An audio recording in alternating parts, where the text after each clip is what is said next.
You know what? Radio was on accident, man. I've always loved music, and my uncle used to DJ at the house and stuff. So it was kind of on accident. I was at going to school at the time, and you know, I always wanted to produce music because I always loved music.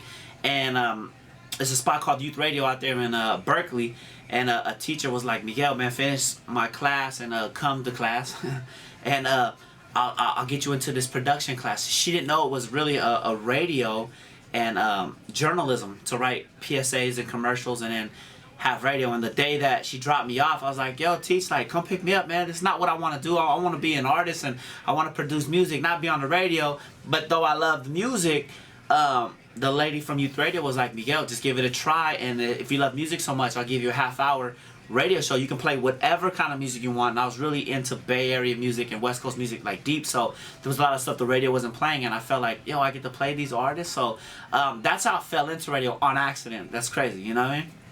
That's the anthem right there, man. LMFAO, Hoodrat Miguel, DJ Clee. We definitely getting our party rock in. Shout out to everybody getting ready to hit the clubs tonight, whether it be the city with my dude Jazzy Jim for the 18 and over. You know the only place to go is City Nights. Or shout out to everybody and all the sexy people that went out there to Myth in San Jose. Shout out to DJ Remedy for killing it. 888-456-9970 is the number. My first time working for a radio station officially, it was on accident as well, man. Youth Radio did something on Wild 107 back in the day, a public PSA radio, you know, where it was all community and stuff. And I just happened to go up one day to drop off a reel of the show. And when I was there, one of the promotion guys seen me, and it was crazy. Jocelyn Enriquez walked in, his old freestyle artist, and she would have like the sassy attitude. I was like, "Oh, I know who she is, you know, like I play her music and I mix her music." And you know, I would just. The promotion guy walked by and he was like, "Are you here for an interview?" And I was like, "No, I'm here to drop off. I'm from Youth Radio." But I guess he just seen something in me. He's like, "Well, what do you do there?" So I chopping it up, and he's like, "Man, you're really vibey, man. You got a lot of energy.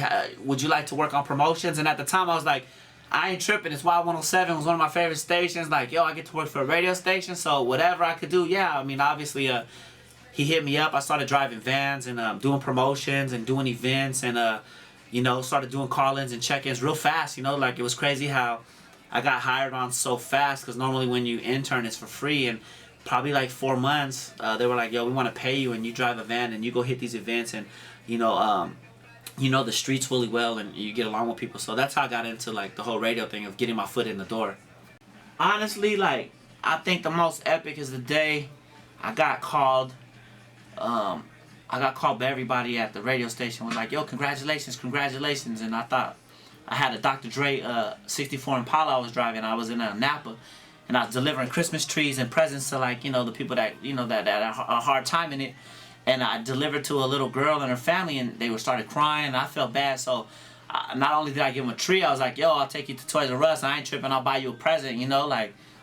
So we went, and she picked out something simple, and I just kept getting calls all night. "Congratulations, dog. Oh, man, you did it." Then I was like, thanks. Like, all right, cool. Like, she's crying, so, you know, it's emotional, but they were congratulating me because I didn't even know I was going to be on the radio the very next day, because I never had my own show. And then the next day the boss calls me and was like,